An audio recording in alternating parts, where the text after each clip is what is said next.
Some children are born into love. Others must find it in the wreckage of abandonment, in the quiet corners where no one thinks to look. I did not know, on that gray morning in November, that a boy with eyes like winter storms would reach for my hand and change the course of my entire existence. My name is Eleanor Ashford, and I was 26 years old when I first walked through the iron gates of St. Catherine's Orphanage. I had been a widow for 14 months by then, though the word still felt foreign on my tongue, like a garment cut for someone else's body. My husband, William, had been a cloth merchant of modest means and gentle disposition. We shared 3 years of quiet companionship before a fever took him one autumn, leaving me with a small inheritance, an empty house, and a grief that settled into my bones like damp. I had no children. This was the sorrow I carried closest to my heart, the one I never spoke aloud. William and I had hoped, had prayed, had waited through seasons of disappointment until hope itself became too heavy to hold. When he died, I mourned not only the man I had married, but the family we would never become. The nursery we had prepared remained locked, its door a wound I could not bear to open. It was my neighbor, Mrs. Pemberton, who first mentioned the orphanage. She was a practical woman with kind eyes and too many opinions, and she had watched me drift through my widowhood like a ghost haunting her own life. "You have love to give," she told me one afternoon over tea. "There are children who need it. The arithmetic seems simple enough to me." And so I came to St. Catherine's, expecting nothing more than a way to fill the hollow hours. The orphanage sat on the eastern edge of London, far from the fashionable squares and glittering ballrooms I had never known. It was a stern building of gray stone, softened only by the ivy that climbed its walls and the small garden where the children played when the weather permitted.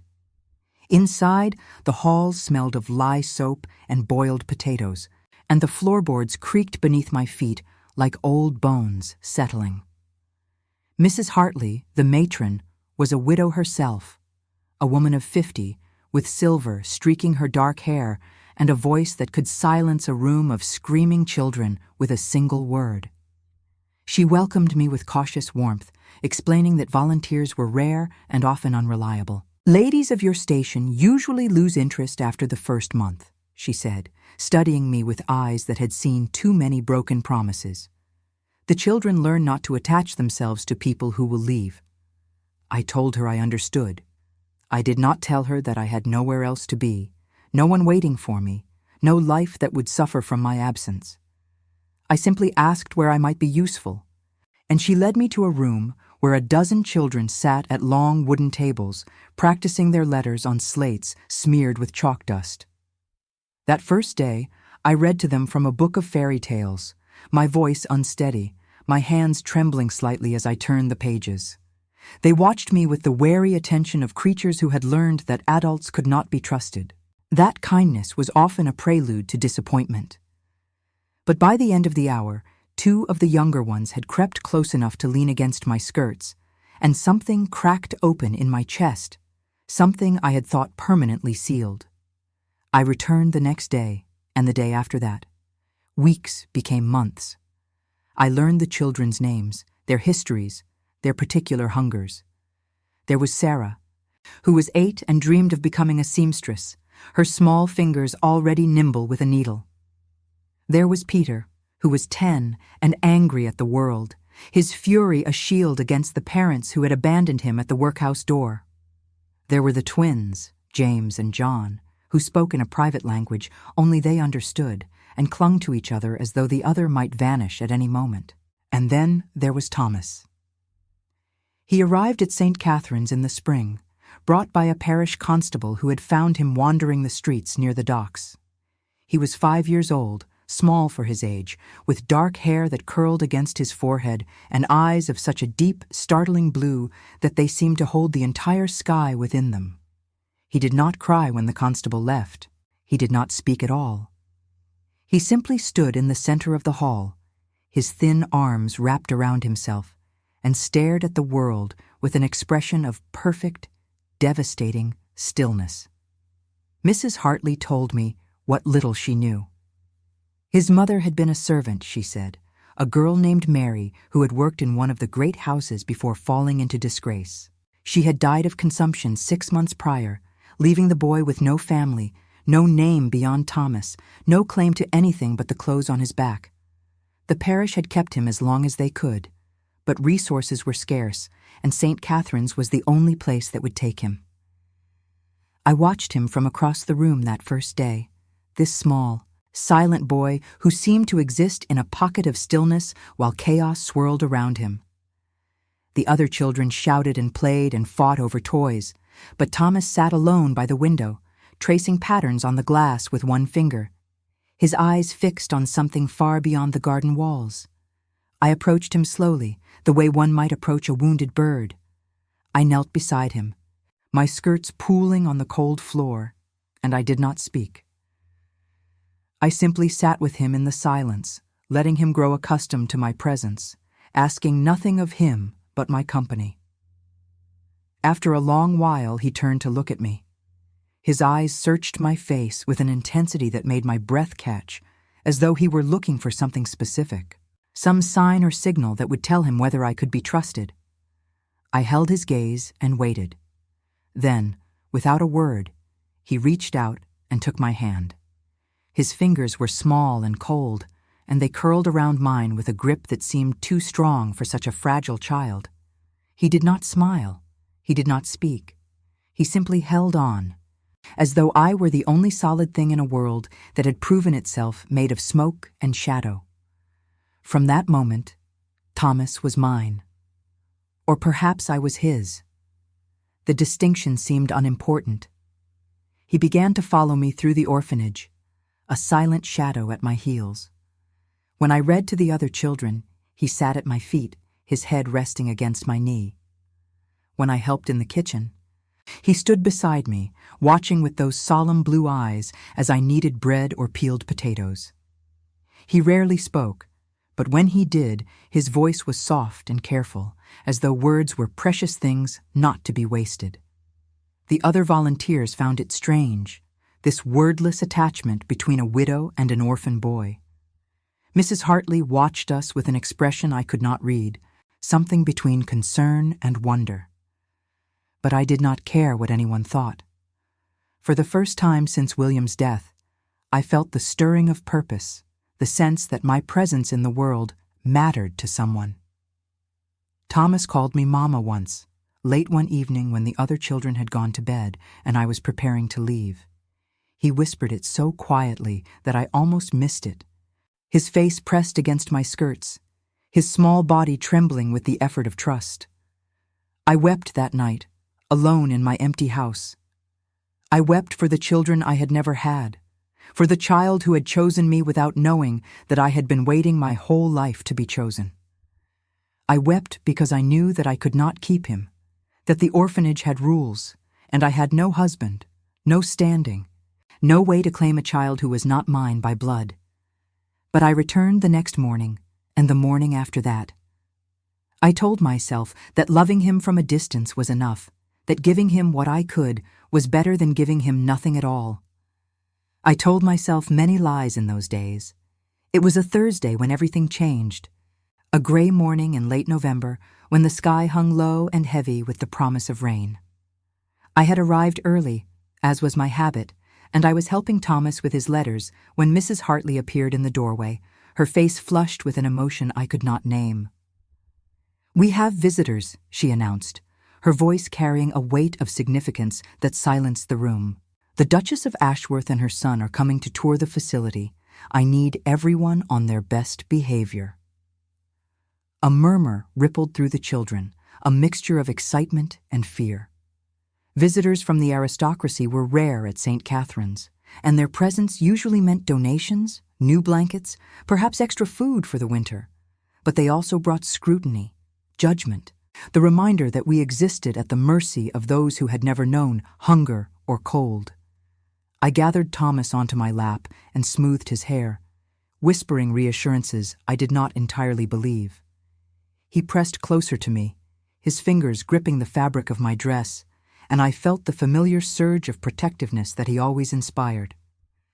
The Duchess arrived first, a woman of perhaps 60 years, elegant and austere in a gown of deep purple silk.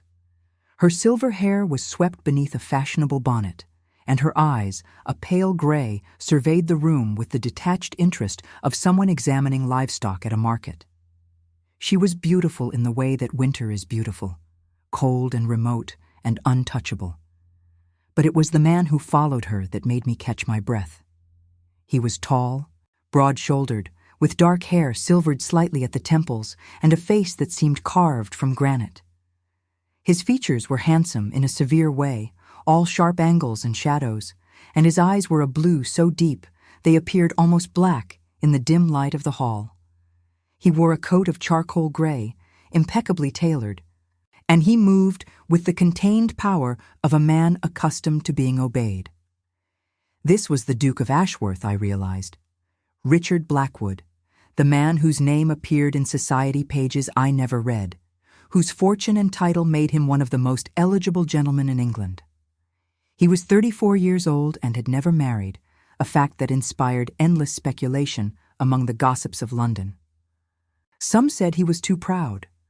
Others whispered of a broken engagement, a scandal buried so deep that even the most determined rumor-mongers could not unearth it.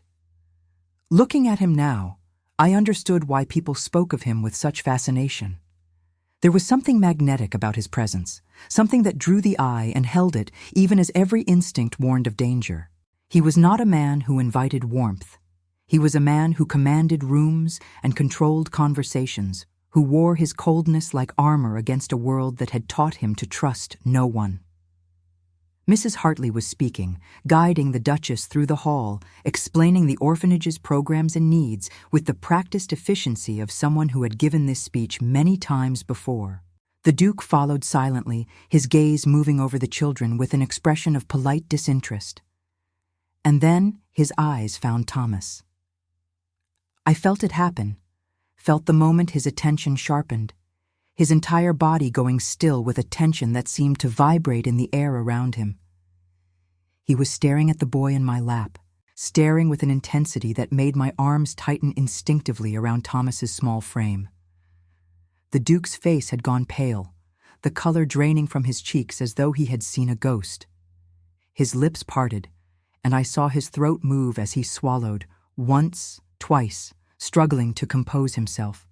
But his eyes never left Thomas, never wavered from those deep blue eyes that were, I realized with a strange, creeping unease, the exact same shade as his own. "Who is that child?" he asked, and his voice was rough, stripped of the aristocratic smoothness I had expected. His question cut through Mrs. Hartley's explanation, silencing her mid-sentence. Everyone in the room turned to look at us. I felt the weight of their attention like a physical pressure, felt Thomas shrink against me, his face hiding in the curve of my neck. Mrs. Hartley recovered quickly, her professionalism reasserting itself. "That is Thomas, Your Grace. He came to us in the spring. His mother was a servant who passed away some months ago. He has no family that we know of." The Duke took a step toward us, then another, his movements deliberate and slow, as though he were approaching something fragile that might shatter at the slightest disturbance. His eyes never left Thomas, and in their depths I saw something that looked almost like pain, almost like recognition, almost like the desperate hope of a man who has lost everything and suddenly glimpsed the possibility of finding it again. "His mother," the Duke said, and his voice cracked on the word. "What was her name?" It was not a question. It was a demand, urgent and raw, and it made the hair rise on the back of my neck. Mrs. Hartley hesitated, glancing at me as though seeking permission or guidance.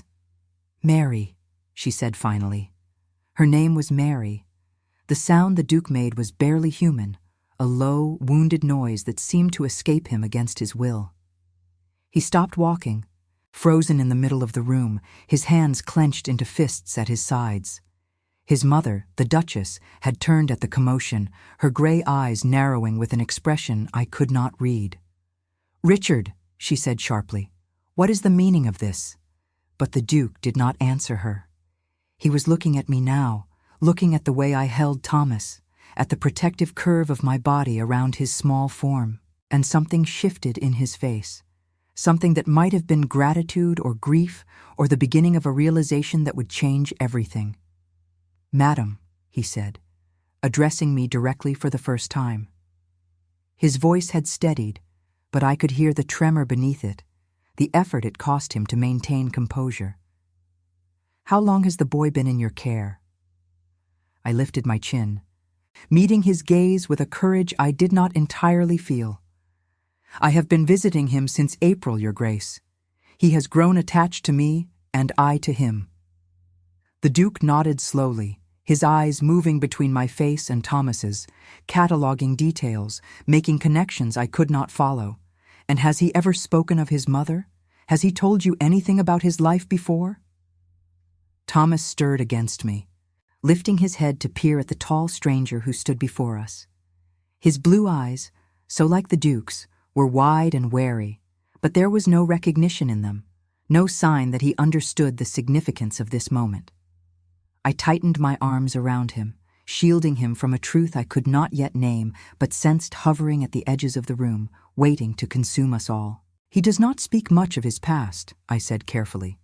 "He was very young when his mother died. I do not think he remembers much." The Duke closed his eyes, and for a moment, I saw the mask slip entirely.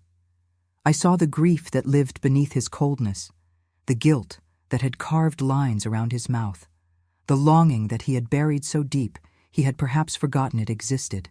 When he opened his eyes again, they were wet with unshed tears. "His mother," he said quietly, so quietly that only I could hear. "His mother was the only woman I ever loved." The words hung in the air between us, heavy with implication, dense with secrets that were beginning to unravel. Behind him, the Duchess had gone very still, her face a mask of rigid control. Mrs. Hartley stood frozen by the door, her eyes darting between us with growing alarm.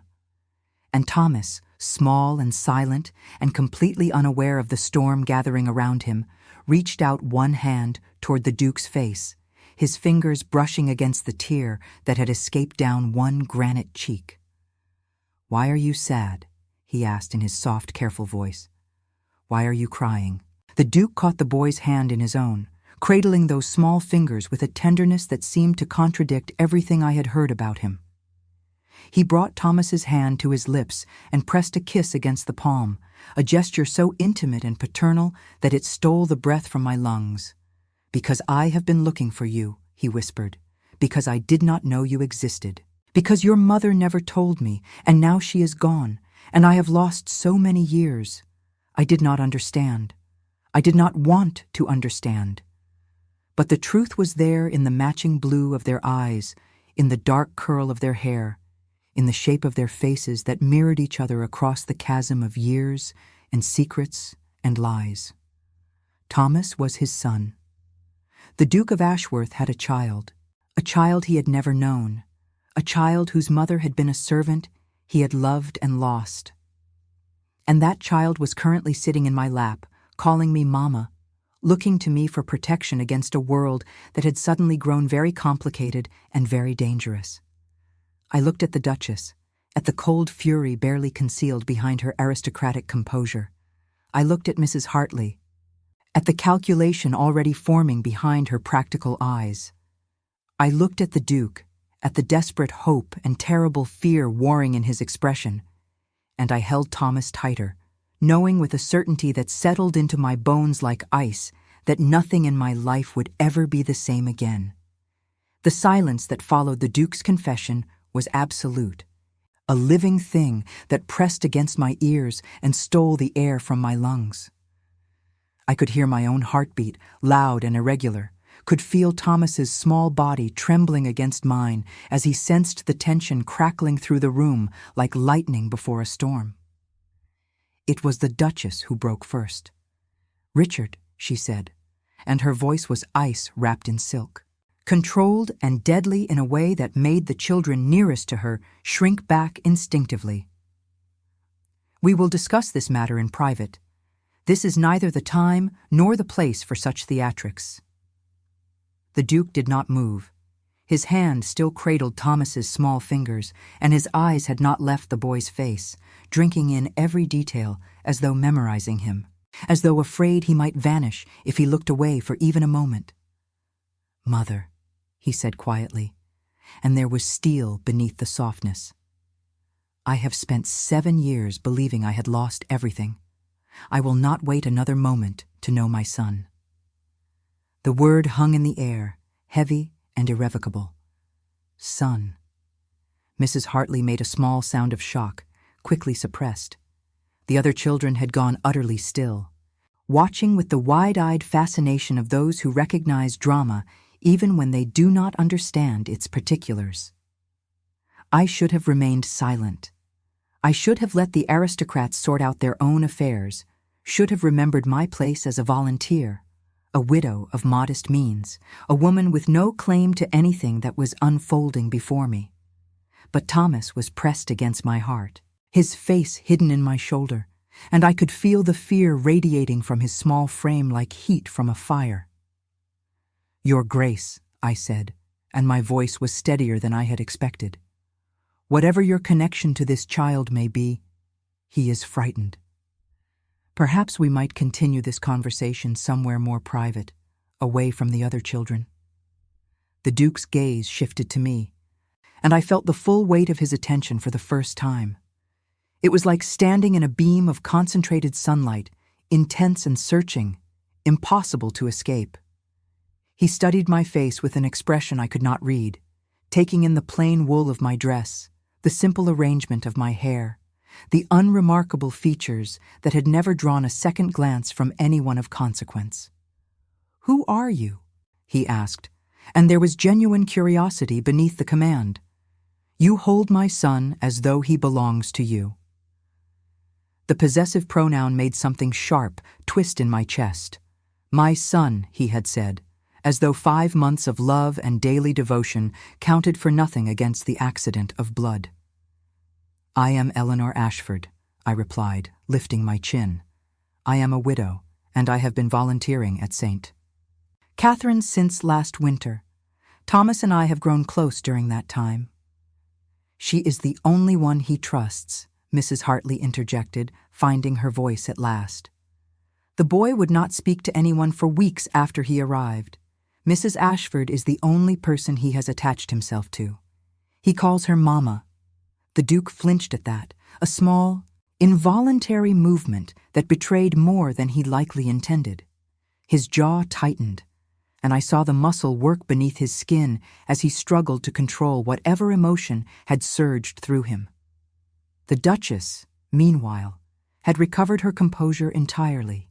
She moved to her son's side with the fluid grace of a woman who had spent a lifetime navigating treacherous social waters, and she placed one gloved hand on his arm in a gesture that might have looked maternal to anyone who did not notice the pressure of her grip. "Richard," she said again, softer this time, more persuasive. "I understand your shock. But you cannot simply claim a child based on resemblance and the name of a servant who died months ago. There are proprieties to consider, investigations to be made. Think of your position." I watched the Duke's face as his mother spoke, watched the battle play out between his heart and his duty, between the man who had just discovered his son and the aristocrat who had been trained since birth to consider appearances above all else. For a moment, I thought the Duchess had won. I saw the resignation settle into his features, the mask beginning to descend once more. But then Thomas lifted his head from my shoulder and looked directly at the Duke, those matching blue eyes meeting across the space between them, and he spoke in his small, careful voice. "Are you my father?" he asked. "My mama told me stories about my father. She said he had eyes like mine. She said he was a great man who lived in a house bigger than a church.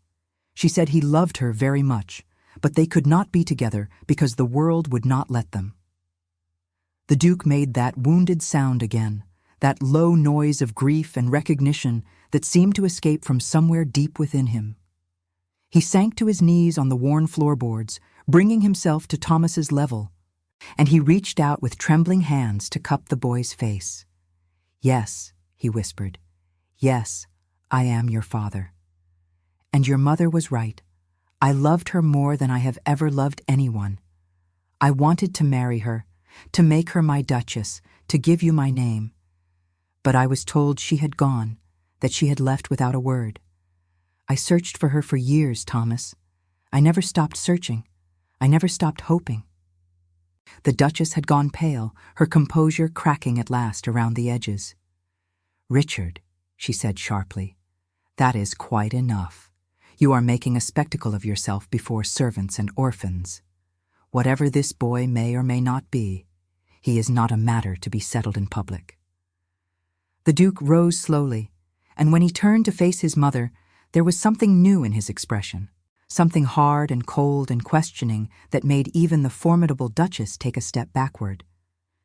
You told me she left, he said, and his voice was quiet in a way that was more frightening than shouting. 7 years ago, you came to me and said that Mary had taken the money I left for her and disappeared. You said she had never loved me, that I had been a fool, that she had used me for what she could get and vanished when she had enough. Richard, the Duchess began, but he cut her off with a gesture. You told me to forget her.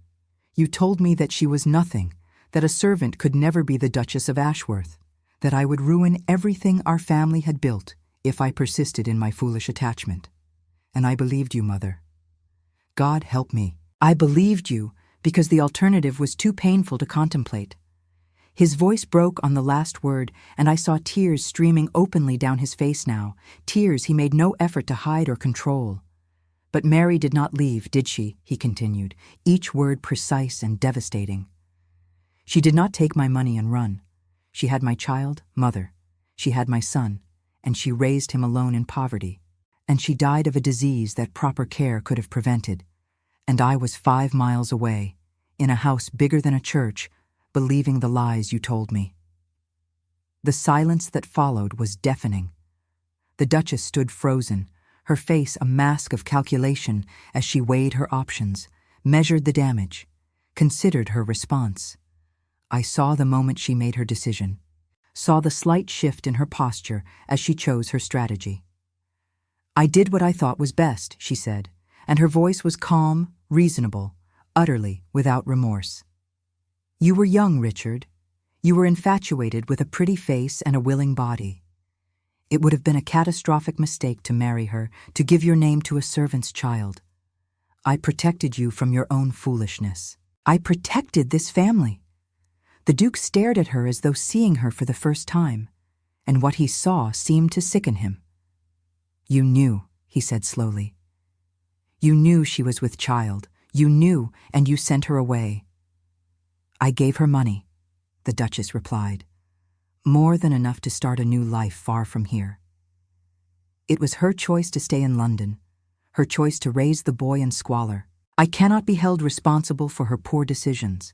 I could not remain silent any longer. The cruelty of it, the casual dismissal of a woman's life and a child's suffering, ignited something in me that I had not known existed. She loved him, I said, and both aristocrats turned to look at me with expressions of surprise, as though they had forgotten I was there. Thomas told me about his mother. She spoke of his father until the day she died. She kept a ribbon, a blue ribbon, that she said he had given her. She told Thomas that his father was a good man who would have loved him if he had known. She never stopped believing that. The Duke made a sound that was half sob, half laugh, and pressed his hands to his face. A blue ribbon, he repeated. I gave her a blue ribbon from my sister's wedding. She wore it in her hair the first time I told her I loved her. The Duchess's expression had soured, her patience clearly exhausted by this display of emotion. This is absurd, she snapped. You cannot prove this boy is yours based on stories told by a dead servant and a common ribbon. Any woman could have claimed such things, could have coached a child to say whatever was needed to secure the patronage of a wealthy man. Richard, I implore you to see reason. But the Duke was no longer listening to her. He had turned back to Thomas, who had been watching this exchange with the solemn attention of a child who understands that his entire future hangs in the balance. Thomas, the Duke said gently, Do you still have the ribbon? The one your mother kept? Thomas nodded slowly. He reached into the pocket of his worn trousers and withdrew a length of faded blue silk, creased and soft from years of handling, clearly the most precious thing he owned. Mama said to keep it always, he whispered. She said it would help me find my father someday. The Duke took the ribbon with reverent hands, and fresh tears spilled down his cheeks as he recognized it, as the last of his doubts fell away. I remember tying this around her wrist, he said, his voice thick with emotion. She said it matched my eyes. She said she would keep it forever. He looked at me then, looked at the way I was holding his son, at the protective curve of my body that had not relaxed even for a moment, and something shifted in his expression. The coldness I had sensed in him earlier seemed to thaw slightly, replaced by something warmer, something almost like gratitude. "Mrs. Ashford," he said, "I am in your debt. You have cared for my son when I could not, when I did not even know he existed. I cannot repay that kindness, but I can promise you this. Thomas will never want for anything again. He will have my name, my protection, and all the privileges of his birthright." The words should have comforted me. They should have filled me with joy that the boy I loved would have security, opportunity, everything I could never give him. But instead, I felt only a cold, spreading fear, a premonition of loss so acute that it stole the breath from my lungs. "What do you mean?" I asked, though I already knew the answer. "What will happen to him?" The Duke's expression softened with something like pity. "He will come home with me," he said gently, "to Ashworth House. He is my heir, Mrs. Ashford, the future Duke. He belongs with his family now." The word family struck me like a physical blow. I looked at the Duchess, at the barely concealed malice in her gray eyes, at the rigid disapproval in every line of her body. This was the family Thomas would be joining, this cold, calculating woman who had sent his mother away to die in poverty, this grandmother who had robbed him of his father and his birthright and felt no remorse. "And what of me?" I asked, hating the tremor in my voice. "Thomas has grown attached to me. It would distress him to be separated suddenly from the only stability he has known." The Duke hesitated, and I saw the conflict in his face. He was a man unused to considering the feelings of others, unused to accommodating anyone's needs but his own. But he had also seen the way Thomas clung to me, had heard him call me Mama, and some part of him seemed to recognize that severing that bond would wound the child he had only just found. Before he could respond, the Duchess stepped forward, her voice crisp with finality. "The boy will need time to adjust to his new circumstances," she said smoothly. "Perhaps Mrs. Ashford might visit occasionally during the transition to ease the change, but we must be clear that her role is temporary. Thomas is a Blackwood now. He will need to learn his place in society, and that education cannot include continued attachment to a common widow." I felt Thomas stiffen against me, felt his small hands grip my dress with desperate strength. "I do not want to go with them," he whispered, his voice barely audible. "I want to stay with you." My heart shattered into 1,000 pieces, each one sharp enough to draw blood. "I know, darling," I whispered back, pressing my lips to his hair. "I know. But your father has found you. He wants to love you and take care of you. That is a good thing, Thomas. That is what your mama always hoped for. But you are my mama now," he said, and his voice broke on the word. "Please do not leave me. Please." I looked at the Duke, looked at the raw emotion on his face as he watched this exchange, and I made a decision that surprised even me. "Your Grace," I said, my voice stronger now, steadied by desperation. "I understand that Thomas must go with you. I would not dream of interfering with his birthright or his relationship with his father. But I'm asking you, as someone who loves this child, to let me remain part of his life. Not as a rival for his affection, but as someone who can help him through this transition. He has lost so much already, Please do not ask him to lose me too." The Duke was silent for a long moment, his blue eyes moving between my face and Thomas's, weighing options I could not see.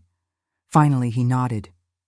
"You may visit," he said, "and if Thomas wishes it, you may stay at Ashworth House during the initial period of adjustment. I will not deny my son the comfort he needs. But my mother is right about one thing, Mrs. Ashford. His education and his future must be our priority. I hope you will understand if there comes a time when distance becomes necessary." It was not the answer I had hoped for, but it was more than I had expected. I nodded, accepting what I could not change, holding on to Thomas as though these might be the last moments I would have with him. The Duchess looked displeased, but she said nothing. Her son had made his decision, and she was wise enough to know when to bide her time. As the Duke began making arrangements with Mrs. Hartley, as servants were summoned and carriages prepared, I held Thomas close and whispered promises into his ear.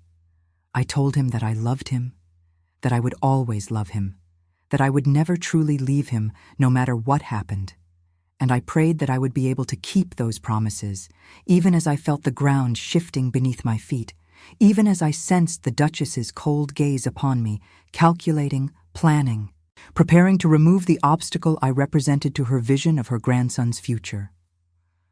The carriage that would take us to Ashworth House arrived as the afternoon light began to fade, its polished black surface gleaming in the gray November gloom.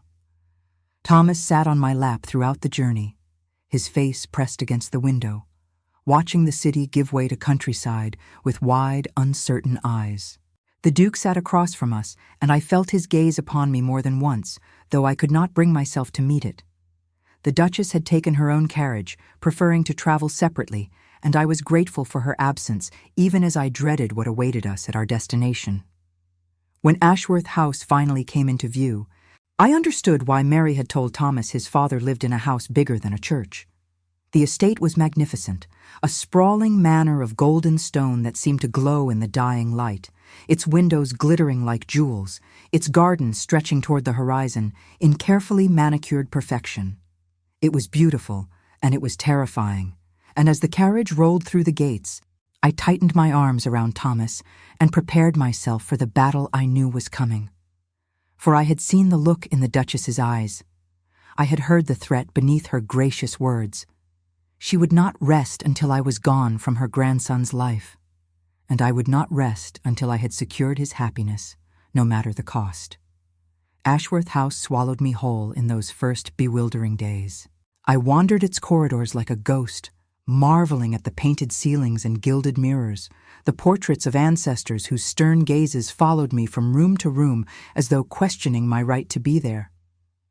The servants regarded me with barely concealed curiosity. This plain widow in her mourning clothes, who had arrived clutching the Duke's newly discovered heir, as though she had any claim to him at all. Thomas clung to me with increasing desperation as the grandeur of his new home revealed itself. His small bedroom, prepared hastily upon our arrival, was larger than the entire cottage where he had lived with his mother. The bed could have held 6 children his size, and he refused to sleep in it alone, weeping silently until I relented and lay beside him, stroking his hair until exhaustion finally claimed him. The Duke visited us each evening, appearing in the doorway of Thomas's room with an expression of helpless longing that made my heart ache despite myself. He would sit by the bed and tell Thomas stories of his childhood, of the horses in the stables and the lake where he had learned to swim, his voice soft and careful, as though speaking to a wild creature he feared might bolt at any sudden movement. Thomas listened with wary attention, his hand always reaching for mine, anchoring himself to the only security he knew. I watched these tentative exchanges with complicated feelings. Part of me resented the Duke, resented his wealth and his title, and his ability to simply claim my boy as though love could be transferred like property. But another part of me, a part I did not wish to examine too closely, saw the genuine grief in his eyes, the guilt that haunted his features whenever he looked at Thomas and calculated all the years he had lost. He had loved Mary. I believe that now, believed it in a way I had not permitted myself at first. the blue ribbon Thomas kept beneath his pillow, the tears the Duke had shed without shame in the orphanage hall, the tenderness with which he approached his son despite having no practice at fatherhood. These were not the actions of a man who had merely dallied with a servant and forgotten her. These were the actions of a man whose heart had been broken and never properly healed. The Duchess, for her part, maintained a facade of gracious acceptance that fooled no one. She appeared at breakfast each morning, elegant in her widow's silks, and inquired after Thomas's progress with the brittle politeness of a woman discussing an inconvenient houseguest. She never spoke to me directly if she could avoid it, addressing her comments about my presence to her son as though I were not seated at the same table. "Mrs. Ashford seems to have made herself quite comfortable," she observed one morning, her tone light, but her eyes sharp as broken glass. "I do hope she understands that her situation here is temporary. We would not want her to develop expectations above her station." The Duke set down his coffee cup with a deliberate calmness that did not quite mask his irritation. "Mrs. Ashford is here at my invitation, Mother," he said evenly. "She will remain as long as Thomas needs her, and I will thank you to treat her with the respect due any guest in this house." The Duchess smiled, a thin curve of her lips that contained no warmth whatsoever. "Of course, darling, I meant no offense. I am simply concerned about appearances. The servants talk, you know.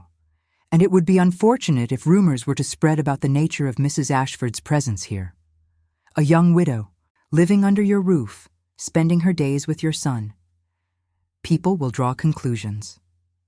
I felt heat rise to my cheeks at the implication, the crude suggestion that my relationship with the Duke was anything other than what it appeared. But before I could respond, the Duke spoke again, his voice now cold enough to frost the windows. "Then let them talk. I have spent 7 years caring about nothing but appearances, Mother, and look where it has gotten me. I have a son who does not know me, a woman I loved dead in a pauper's grave, and a conscience that will never be clean. If society wishes to gossip about my household arrangements, they are welcome to do so. I find I no longer have the energy to care." He rose from the table and left the room without another word, and the Duchess and I sat in silence, two enemies forced into proximity, neither willing to show weakness. "You think you have won," she said quietly, once his footsteps had faded down the corridor. "You think that because my son is besotted with gratitude, because that boy cries for you like a nursemaid, that you have secured your position here. But I have been playing this game far longer than you have been alive, Mrs. Ashford, and I do not lose." I met her gaze without flinching, though my heart was racing beneath my plain wool bodice. "I am not playing any game, Your Grace. I love Thomas, that is all. I have no designs on your son or your family's fortune. I only want to see the boy happy." The Duchess laughed, a sound like ice cracking on a frozen pond. "How noble, how selfless. But tell me, Mrs. Ashford, what will you do when Thomas no longer needs you? When he has been educated and polished and molded into a proper gentleman, will you simply fade away, return to your empty house and your empty life, content with the knowledge that you served your purpose?" I had no answer for her, because I had asked myself the same question in the dark hours of the night, lying beside Thomas in his enormous bed, wondering how I would survive when the time came to let him go. The Duchess saw my hesitation and smiled with the satisfaction of a predator scenting blood. "I thought not," she said. "You want more, Mrs. Ashford. I see it in your eyes when you look at my son. The longing, the hope. You imagine that this situation might become permanent, that gratitude might transform into something deeper. But Richard is a duke, and you are nobody.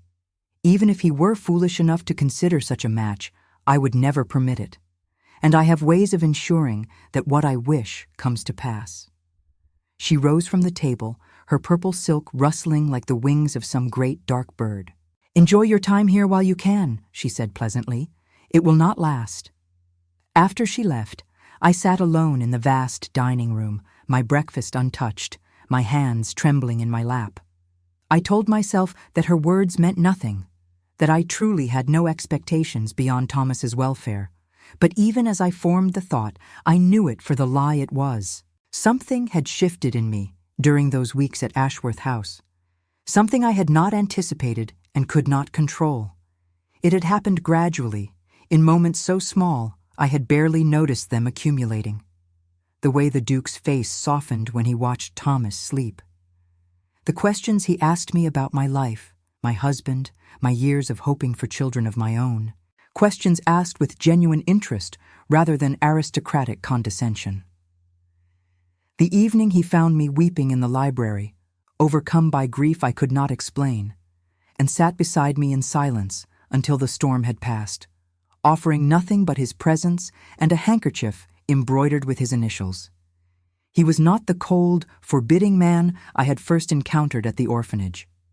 Or rather, he was, but that coldness was armor, protection against a world that had taught him to trust nothing and no one. Beneath it, I had begun to glimpse someone else entirely.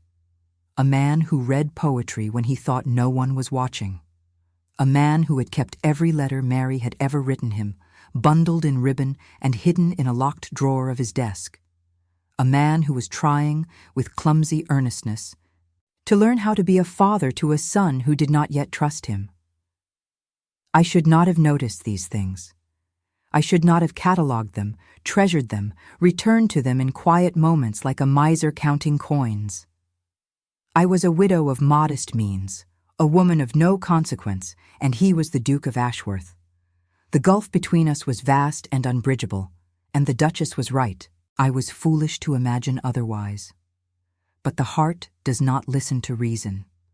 The heart wants what it wants, regardless of propriety or possibility. 3 weeks after our arrival, Thomas spoke to his father for the first time without prompting.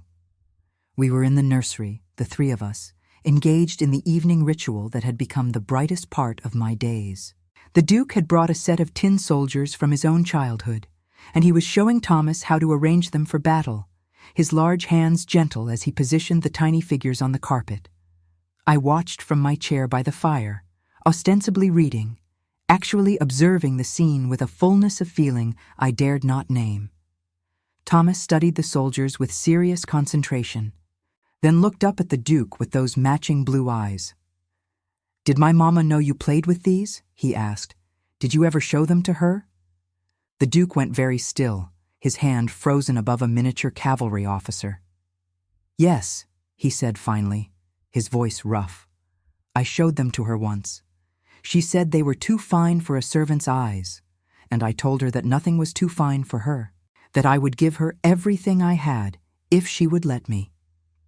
Thomas considered this with the gravity of a child who has learned to weigh words carefully. "She would have liked to see me play with them," he said. "She always said I should have nice things, but we never had money for nice things. She cried sometimes when she thought I was sleeping. I think she was sad that she could not give me more." The Duke closed his eyes, and I saw his throat work as he swallowed against the emotion rising within him. "I am sorry," he whispered. "I am so sorry, Thomas. I should have been there. I should have found you both. I should have." He could not finish. The words dissolved into silence, heavy with all the should-haves that could never be undone. Thomas reached out and placed his small hand over his father's, a gesture so unexpected and so tender that I felt tears spring to my own eyes. "Mama said it was not your fault," he said softly. "She said you did not know. She said you would have come if you had known. She never blamed you. She only missed you." The Duke gathered his son into his arms then, holding him with a desperate tenderness that spoke of years of longing finally finding their object. Thomas did not pull away. For the first time, he leaned into his father's embrace, allowing himself to be held, allowing himself to trust. I watched them through a blur of tears, my heart breaking and mending in the same moment. When the Duke finally lifted his head, his cheeks were wet, but his eyes found mine across the room, and in them I saw something that stole my breath. Gratitude, yes, but something else too, something that looked almost like wonder. "Thank you," he said. And though the words were simple, they carried the weight of a vow. Thank you for keeping him safe. Thank you for loving him when I could not. I will never forget what you have done for my son, Eleanor. It was the first time he had used my Christian name. The intimacy of it shivered through me like music, like the first warm breeze of spring after a long winter. I should have corrected him, should have insisted on the formality that propriety demanded. But I could not make myself speak, could not break the spell that seemed to have woven itself around us in that fire-lit nursery, binding us together in ways I did not yet understand. That night, after Thomas had fallen asleep, I walked through the darkened corridors of Ashworth House, too restless for my own bed, too full of unnamed feelings to find peace. The great house was silent around me, its shadows deep and velvety, its portraits watching with their eternal knowing eyes. I found myself in the library without quite meaning to go there, drawn by some instinct I could not explain. The room was dark save for the dying embers in the fireplace, but as I entered, I realized I was not alone. The Duke stood by the window, silhouetted against the moonlight, a glass of brandy untouched in his hand. He turned at the sound of my footsteps, and for a long moment, we simply looked at each other across the shadowed room. I could not sleep, I said, feeling the inadequacy of the words even as I spoke them. Nor I, he replied. I find I do not sleep well anymore. Too many ghosts. He gestured to the chair beside the fire, an invitation I should have declined but did not. I sat, and he moved to stand near me, close enough that I could smell the brandy on his breath, the sandalwood of his soap, the indefinable scent that was simply him. My mother has been speaking to you, he said. It was not a question. She has made her feelings clear, I admitted. She believes I am a threat to your family, an opportunist seeking to elevate myself through your gratitude. And are you? He asked quietly. No, I said, meeting his eyes without flinching. I am a widow who fell in love with a lonely child. I have no designs on your fortune or your title. I only want Thomas to be happy. The Duke studied me for a long moment, his expression unreadable in the dim light. I believe you, he said finally. I have watched you these past weeks, Eleanor. I have seen how you are with him, how you put his needs above your own comfort, how you love him without any expectation of reward. You are nothing like my mother believes. You are nothing like anyone I have ever known.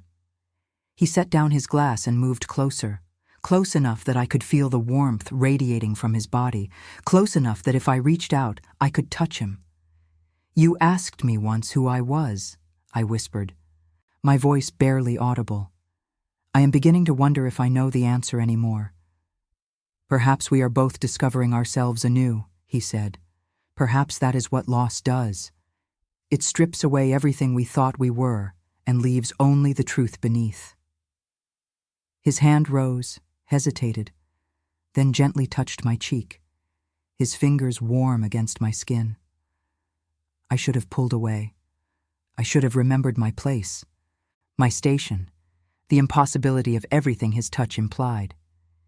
Instead, I closed my eyes and leaned into his palm, allowing myself one moment of weakness, one moment of wanting something I could never have. When I opened my eyes, he was looking at me with an intensity that made my heart stutter in my chest. Eleanor, he began. But whatever he meant to say was lost, because at that moment, the library door flew open and the Duchess swept into the room, a candle in her hand, her face twisted with triumph. How touching, she said, her voice dripping with venom. I had suspected, but I wanted to see for myself. The grieving widow comforting the lonely Duke in the middle of the night. Tell me, Mrs. Ashford, is this how you repay our hospitality?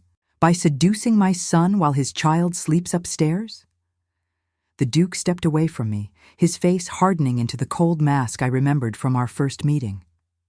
Mother, he said warningly, you do not know what you are saying. I know exactly what I am saying, the Duchess replied. I know what I saw, And tomorrow, all of London will know it too. Unless, of course, Mrs. Ashford chooses to leave quietly, tonight, before any more damage is done. She turned to me, and her smile was the cruelest thing I had ever seen. "The choice is yours," she said sweetly. "Leave now with your reputation intact and never see Thomas again. Or stay and watch me destroy you both." I left before dawn, while the house still slept, and the first pale light was just beginning to touch the frost-covered gardens.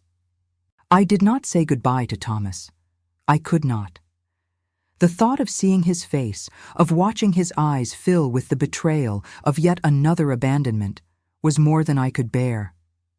Instead, I wrote him a letter that I left upon his pillow, a letter I had spent the remaining hours of the night composing through tears I could not stop. "My dearest Thomas," I wrote, "please forgive me for leaving this way. I want you to know that I love you more than I have ever loved anything in this world, and that this separation is not of my choosing. There are forces at work that I cannot explain to you, forces that would hurt us both if I stayed. But I need you to believe me when I tell you that I will never stop loving you. You are in my heart always, and no distance can change that. Be brave, my darling. Trust your father. He loves you too in his way, and he will learn to show it better with time. And know that wherever I am thinking of you. Always and forever, your Eleanor." The words felt inadequate, hollow vessels that could not possibly contain the enormity of what I felt. But they were all I had to give him, and I pressed the paper to my lips before folding it carefully and leaving it where he would find it. The Duchess had arranged a carriage for me, a small, plain vehicle that waited in the service courtyard rather than the main drive.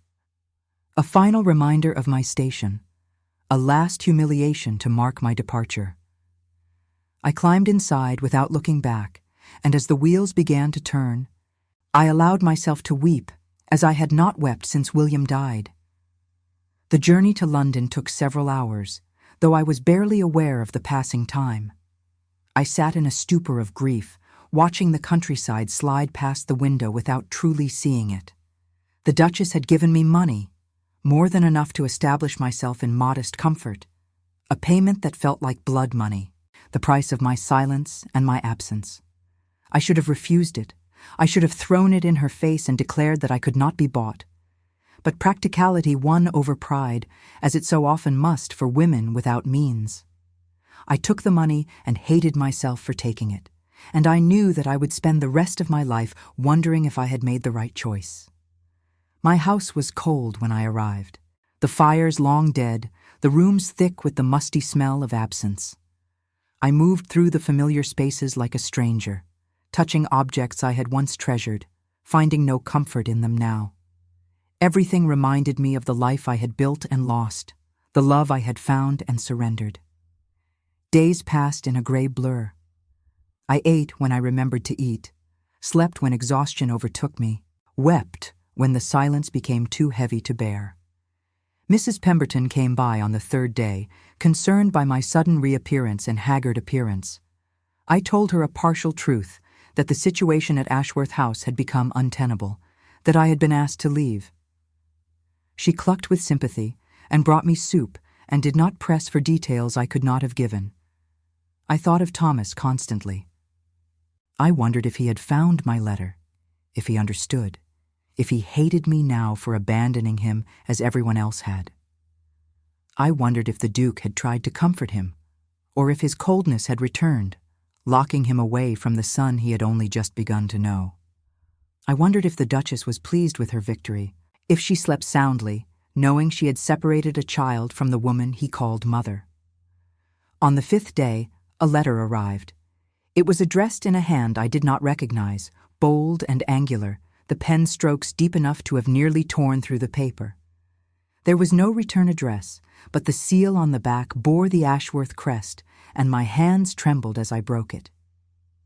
"Mrs. Ashford," the letter began. "I am writing to inform you that your departure has had consequences you did not anticipate.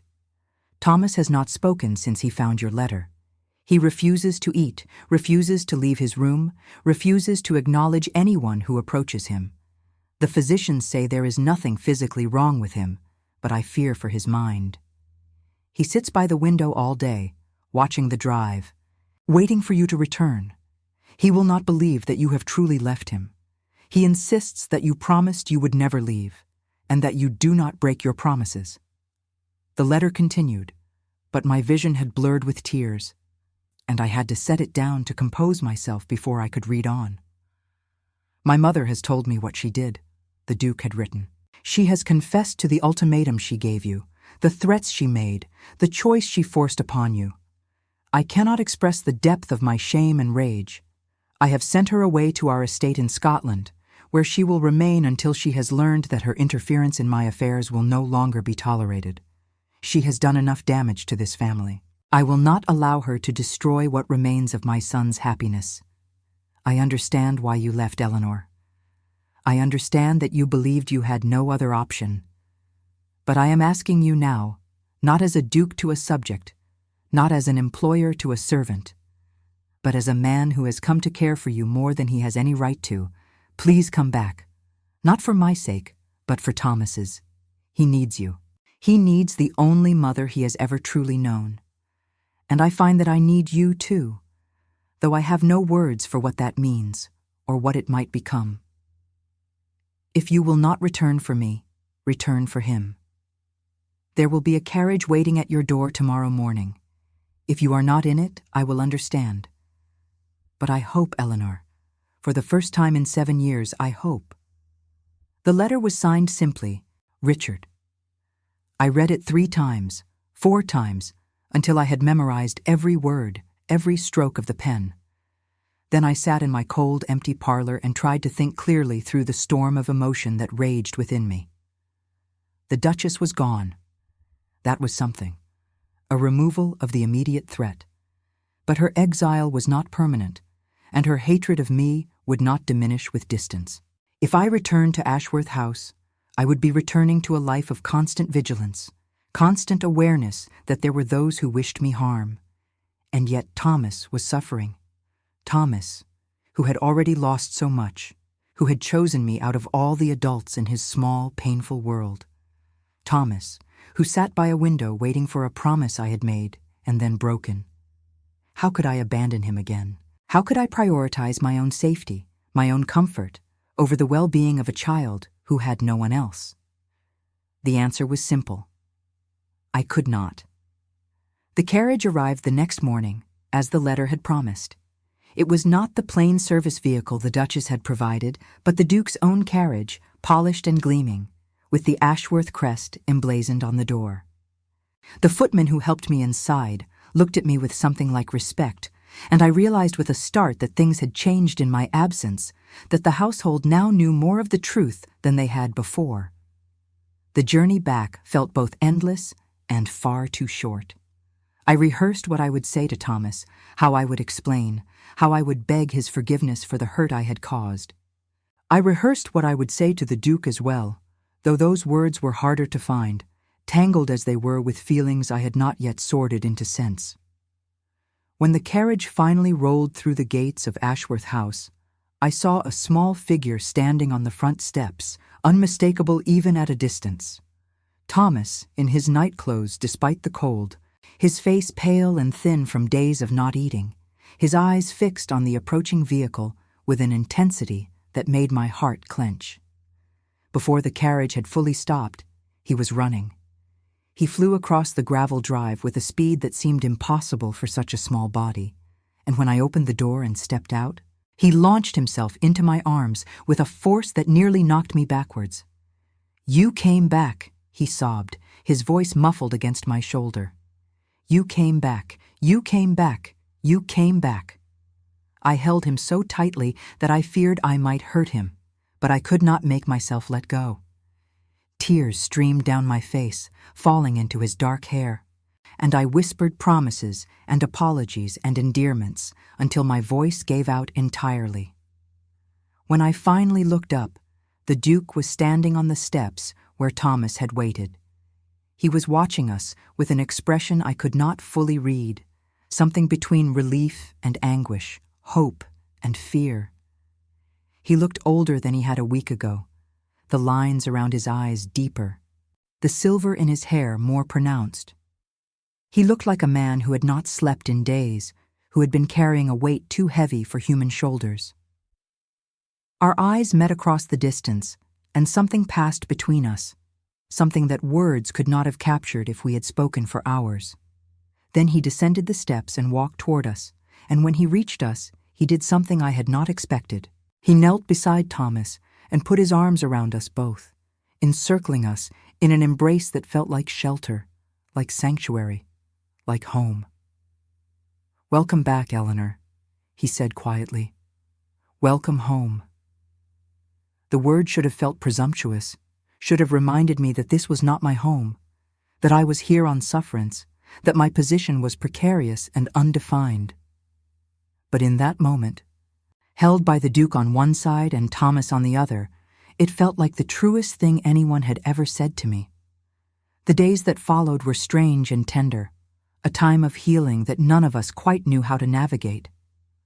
Thomas clung to me more fiercely than ever, his trust shaken but not destroyed, his love tempered now with the fear of loss. He had nightmares in which I left again, and I soothed him through each one, promising over and over that I was not going anywhere. The Duke and I circled each other cautiously, aware that something had shifted between us, but uncertain what to do about it. The intimacy of that moment on the steps, the words he had written in his letter. These were not things that could be easily addressed or easily ignored. They hung in the air between us, present but unspoken, waiting for one of us to be brave enough to give them voice. It was Thomas, in the end, who forced the conversation none of us had been willing to have.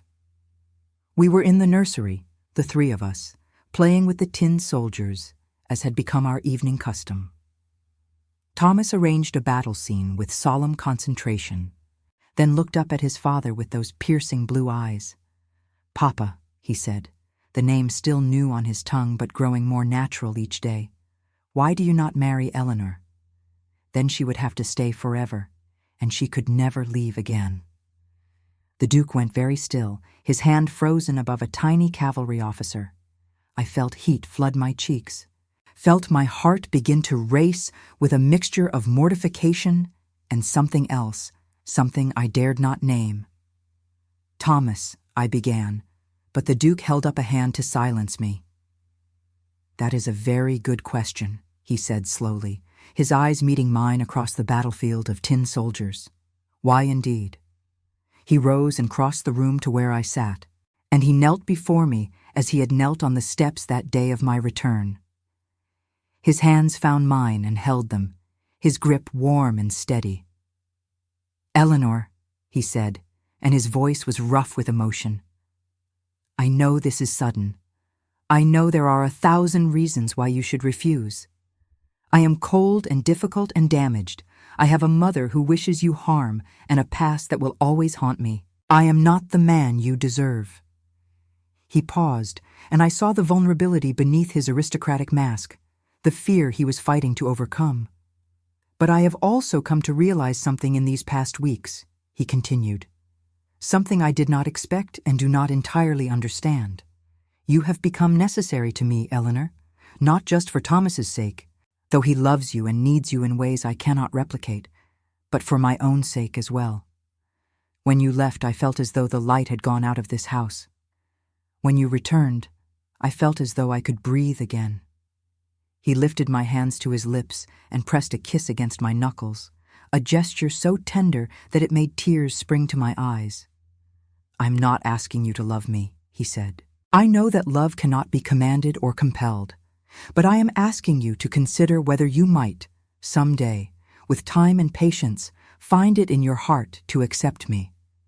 Not as a duke offering his hand to elevate a widow, but as a man who has lost one great love and is terrified of losing another."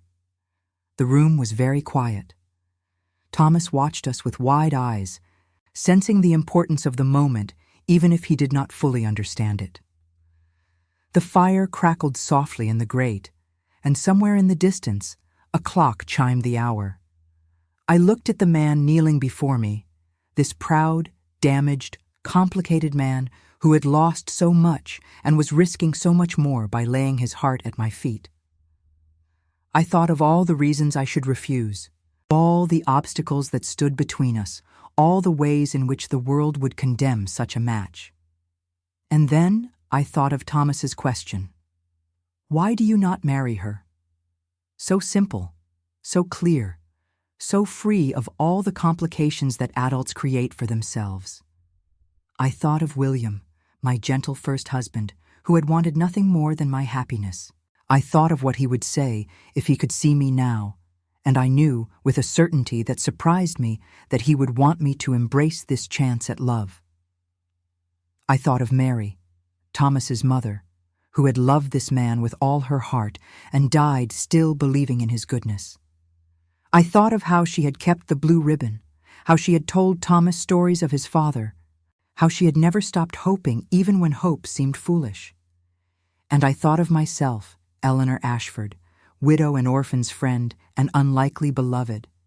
I thought of all the years I had spent wanting, waiting, believing that happiness was something that happened to other people.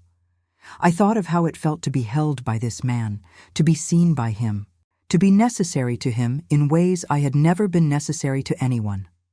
"Richard," I said, and my voice was steady despite the tears streaming down my face. "I do not need time or patience. I do not need to consider. I know my own heart, and it has been yours for longer than I dared admit, even to myself." I freed one hand from his grip and laid it against his cheek, feeling the wetness of his own tears beneath my palm. "Yes," I whispered. "Yes, I will marry you. Yes, I will be Thomas's mother. Yes, I will spend the rest of my life loving you both, if you will have me." The Duke, this cold and formidable man who had seemed so untouchable when I first saw him stride into the orphanage, closed his eyes and let out a breath that seemed to come from somewhere deep within his soul. And Thomas, our Thomas, threw himself at us both with a whoop of joy that echoed through the nursery and out into the hallways of Ashworth House, announcing to anyone who cared to listen that his father was going to marry his mother, and everything was going to be perfect forever. I held them both close, these two broken hearts that had somehow become my own, and I allowed myself, for the first time in longer than I could remember, to believe that happiness might be possible after all. We were married on a morning in early spring, when the gardens of Ashworth House had begun to shake off their winter slumber, and the first tentative blossoms appeared on the cherry trees that lined the drive. It was a small ceremony, intimate by the standards of the aristocracy, attended only by those who truly wished us well. Thomas stood beside his father at the altar, wearing a miniature version of the Duke's formal attire, his dark hair neatly combed and his blue eyes shining with a joy I had never seen in them before. He held the rings on a velvet cushion, his small hands steady with the solemnity of his duty, and when the vicar asked for them, he presented them with a flourish that made the assembled guests chuckle with affection. I wore a gown of ivory silk, simple by the standards of a ducal wedding, but more beautiful than anything I had ever owned. The bodice was fitted, the skirt flowing, and the lace at my wrists and collar had been hand-sewn by the women of St. Catherine's Orphanage, a gift from Mrs. Hartley and the children who had watched my love story unfold from the beginning. As I walked down the aisle on the arm of Mr. Pemberton, who had agreed to give me away in the absence of any living family, I saw Richard's face transform. The coldness that had once defined him was gone entirely, replaced by an expression of such naked tenderness that it stole my breath. He watched me approach as though I were something precious and miraculous, something he had never dared to hope for and could scarcely believe he had found. When I reached him, he took my hands in his, and I felt the tremor in his fingers, the emotion he was fighting to contain. "You are beautiful," he whispered, so quietly that only I could hear. "You are beautiful, and you are mine, and I do not deserve you." I smiled through the tears that had begun to slip down my cheeks. "We deserve each other," I whispered back. "That is enough." The ceremony itself passed in a blur of sacred words and sacred promises. I spoke my vows with a voice that wavered, but did not break, pledging myself to this man and his son, to this family I had stumbled into by accident and chosen to remain in by design. Richard's vows were spoken in his deep, measured voice, each word weighted with a sincerity that left no room for doubt. And when the vicar pronounced us husband and wife, when Richard lifted my veil and kissed me with a gentleness that belied his reputation for coldness, I heard Thomas's voice rise above the polite applause of the guests. "She is my mama now," he announced to anyone who would listen. "She is my mama forever, and no one can take her away." The wedding breakfast was held in the great hall of Ashworth House, the long tables laden with food and flowers, the air filled with music and laughter. I sat at the head of the table beside my husband, the words still strange and wonderful on my tongue, and I watched our guests celebrate with a happiness that seemed too large for my body to contain. Mrs. Hartley had come from the orphanage, along with several of the older children who had known Thomas during his time there. They sat at a table near the windows, wide-eyed and slightly overwhelmed by the grandeur surrounding them, but their presence meant more to me than any of the titled guests who had accepted our invitation out of curiosity or social obligation. The Duchess did not attend. She remained in Scotland, where Richard had sent her after her treachery was revealed. He had written to her before the wedding, a letter I had seen but not read, offering her the opportunity to return and witness the ceremony. Her response had been cold and brief. She would not participate in the elevation of a common widow to a position she did not deserve, and she would not pretend to bless a union she considered an insult to the Blackwood name. Richard had shown me the letter with an expression of resignation rather than surprise. "She will never accept this," he said. "She will never accept you. But her acceptance is not required. I have spent too many years living by her rules, seeking her approval, allowing her to shape my choices. That ends now." I had taken his hand and held it, offering what comfort I could. "Perhaps, in time," I said carefully, "when she sees that Thomas is happy, that you are happy, she may soften." Richard had smiled, a small, sad curve of his lips. "You are kinder than she deserves," he said. "But perhaps you are right. Perhaps time will accomplish what reason cannot." I did not truly believe it, and I suspect he did not either. But hope is a stubborn thing, and I had learned that miracles were possible in ways I had never imagined. The celebration continued into the evening, the candles lit against the gathering darkness, the music growing softer as the hours passed. Thomas fell asleep in my lap sometime after sunset, exhausted by the excitement and the dancing and the endless stream of strangers who wanted to meet the Duke's newly discovered heir. I held him close, feeling the weight of his trust, the warmth of his small body against mine. Richard watched us from across the room, and when our eyes met, he smiled in a way that transformed his entire face. Later, after the guests had departed and the servants had begun to clear away the remnants of the feast, we carried Thomas to his room together. We tucked him into his enormous bed, pulling the covers up to his chin, and we stood side by side watching him sleep. "He looks peaceful," Richard said quietly. "He has not looked peaceful in a very long time. He knows he is safe now," I replied. "He knows he is loved." Richard turned to me, and in the dim light of the nursery, I saw the tears glistening in his eyes. "I never thought I would have this," he said. "After Mary died, after I believed I had lost everything, I thought I was condemned to spend the rest of my life alone. I thought I deserved that loneliness, that it was punishment for the mistakes I had made." He reached out and cupped my face in his hands, his thumbs brushing away the tears that had begun to fall from my own eyes. "But you have given me a second chance, Eleanor. You have given me back my son. You have given me something I did not even know I was missing until I found it."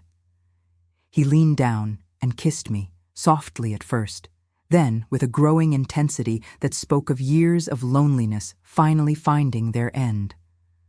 "I love you," he whispered against my lips. "I love you, Eleanor Blackwood. I love you, and I will spend the rest of my life proving it."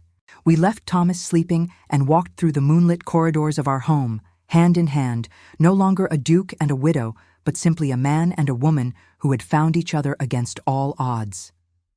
The months that followed were the happiest of my life. I settled into my role as Duchess with a mixture of trepidation and determination, learning the countless duties and expectations that came with the title.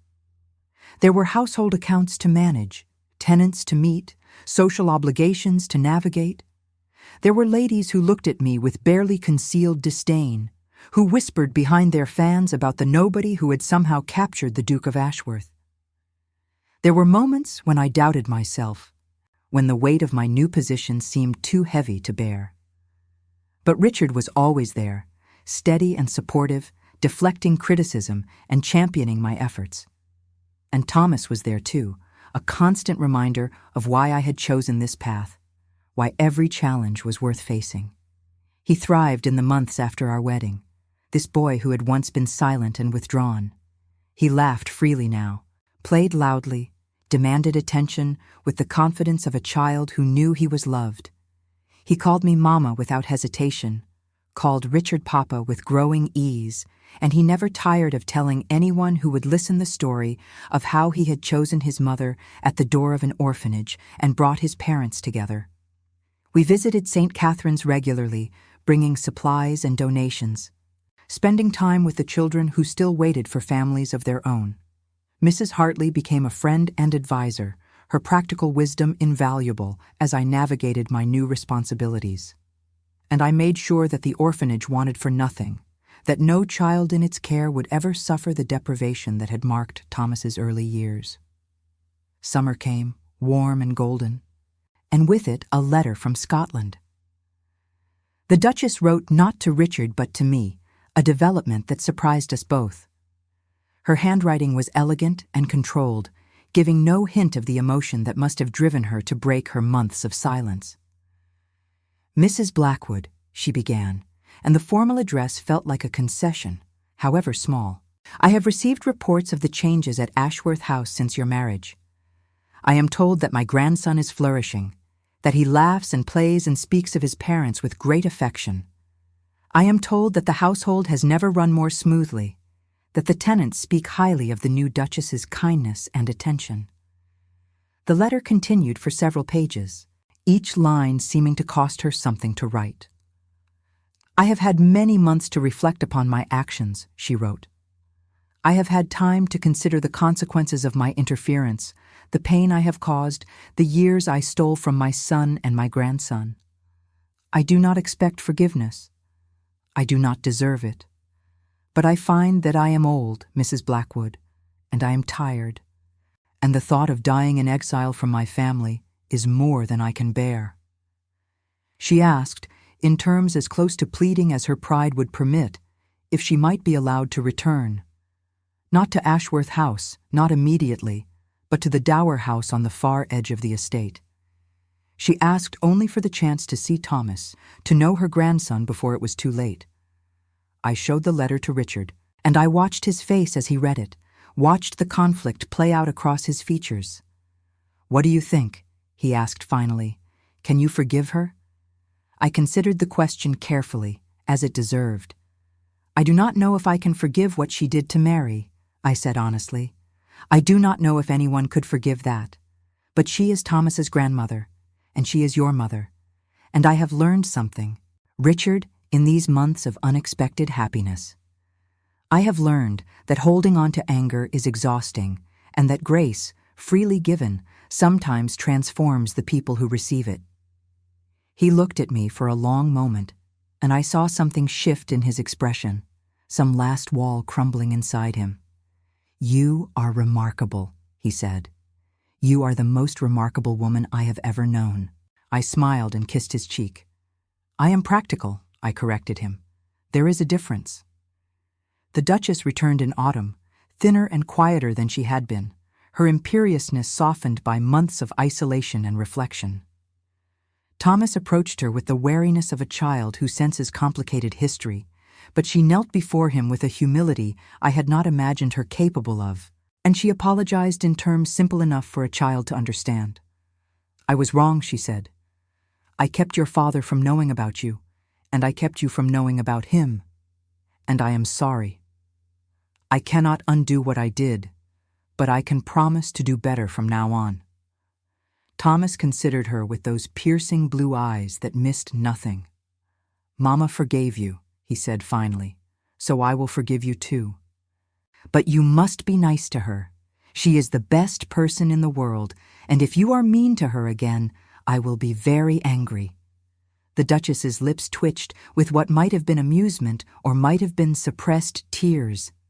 "I will be nice to her," she promised. "I give you my word." It was not a perfect reconciliation. The Duchess and I maintained a careful distance, circling each other like wary cats, never quite relaxing into genuine warmth. But she kept her word. She treated me with respect, deferred to my decisions regarding the household and Thomas's upbringing, and slowly, painfully, began to build a relationship with the grandson she had nearly lost forever.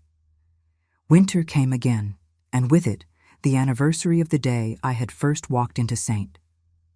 Catherine's orphanage, the day that had set everything in motion. Richard found me in the library that evening, standing by the window, watching the snow fall on the gardens below. He wrapped his arms around me from behind, pulling me close against his chest, and I leaned into his warmth with a contentment that still surprised me after all these months. "What are you thinking about?" he asked. "I am thinking about how strange life is," I replied. "A year ago, I was a widow with an empty house and an empty heart. I came to the orphanage looking for purpose, and I found a son. I found a husband. I found a life I never dared to imagine." Richard pressed a kiss to my hair. "Thomas chose you," he said. "He saw something in you that first day, something true and good. He chose you to be his mother, and in doing so, he chose you for me as well." I turned in his arms to face him, reaching up to touch his cheek. "Do you ever think about Mary?" I asked gently. "Do you ever wish things had been different?" He was quiet for a moment, considering the question with the seriousness it deserved. "I think about her," he admitted. "I will always think about her.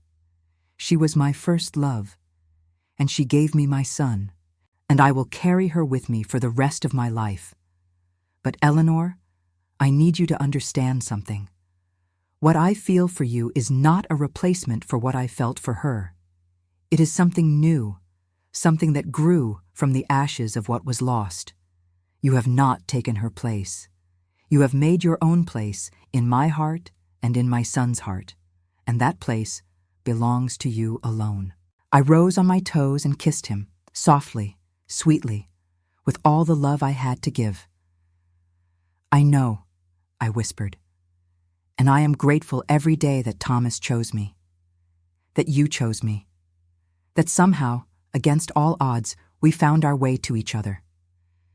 We stood together by the window, watching the snow fall, holding each other in the silence that needs no words. And I knew, with a certainty that settled deep into my bones, that this was where I belonged. This was the life I had been waiting for, the love I had been searching for, the family I had almost stopped believing was possible. At the orphanage door, a boy had chosen me, and in doing so, he had given me everything.